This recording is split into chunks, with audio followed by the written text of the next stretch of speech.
ಈಗ ಎಲ್ಲರೂ ಪದೇ ಪದೇ ಹೇಳುವ ಮಾತೇನು ಅಂದ್ರೆ ಸಕ್ಕರೆ ತಿನ್ಬೇಡಿ ಅಂತ. ಸಕ್ಕರೆಗೂ ಕ್ಯಾನ್ಸರ್ಗೂ ಏನ್ ಸಂಬಂಧ ಇದೆ?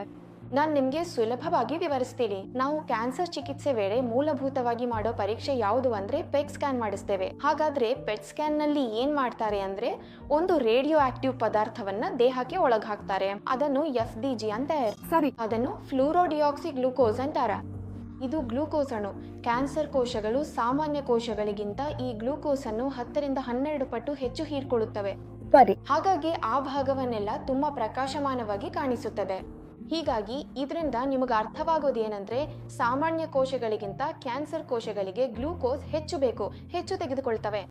ಹಾಗಾಗಿ ಸಕ್ಕರೆಯಲ್ಲಿ ನಾವು ಕೊಡೋದು ಕೂಡ ಅದೇ ಸಕ್ಕರೆ. ನಾವು ತಿನ್ನುವ ಹೈ ಗ್ಲೈಸಿಮಿಕ್ ಹಣ್ಣುಗಳಲ್ಲಿ ಎಲ್ಲವೂ ಇದನ್ನು ಬಹಳ ಪ್ರಮಾಣದಲ್ಲಿ ಹೊಂದಿರ್ತವೆ.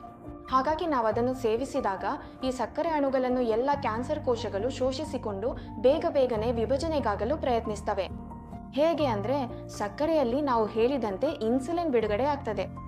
ಈ ದೇಹವು ಒಂದು ಹೈಪರ್ ಇನ್ಸುಲಿನೀಮಿಯಾ ಸ್ಥಿತಿಗೆ ಹೋಗಿ ಎಲ್ಲ ಕ್ಯಾನ್ಸರ್ ಕೋಶಗಳು ತುಂಬಾ ವೇಗವಾಗಿ ಬೆಳೆಯಲು ಪ್ರಾರಂಭಿಸ್ತವೆ. ಅದಕ್ಕೆ ಜೊತೆಗೆ IGF ಫ್ಯಾಕ್ಟರ್ ಅಂದರೆ ಇನ್ಸುಲಿನ್ ಲೈಕ್ ಗ್ರೋತ್ ಫ್ಯಾಕ್ಟರ್ ಕೂಡ ಬಿಡುಗಡೆ ಆಗ್ತದೆ. ಇವುಗಳು ಏನ್ ಮಾಡ್ತವೆ ಅಂದ್ರೆ ಈ ಕೋಶಗಳು ಬೇಗನೆ ವಿಭಜನೆಗಾಗಲು ಮತ್ತು ಉಳಿಯಲು ಸಹಾಯ ಮಾಡ್ತವೆ. ಹಾಗಾಗಿ ಯಾವಾಗ ಈ ಕ್ಯಾನ್ಸರ್ ಕೋಶಗಳು ತುಂಬಾ ವೇಗವಾಗಿ ಬೆಳೆಯುತ್ತವೆಯೋ ಅವುಗಳ ಸುತ್ತಲೂ ಉರಿಯೂತ ಇನ್ಫ್ಲಮೇಷನ್ ಪ್ರಾರಂಭವಾಗುತ್ತದೆ ಅಂದ ಮಾತು.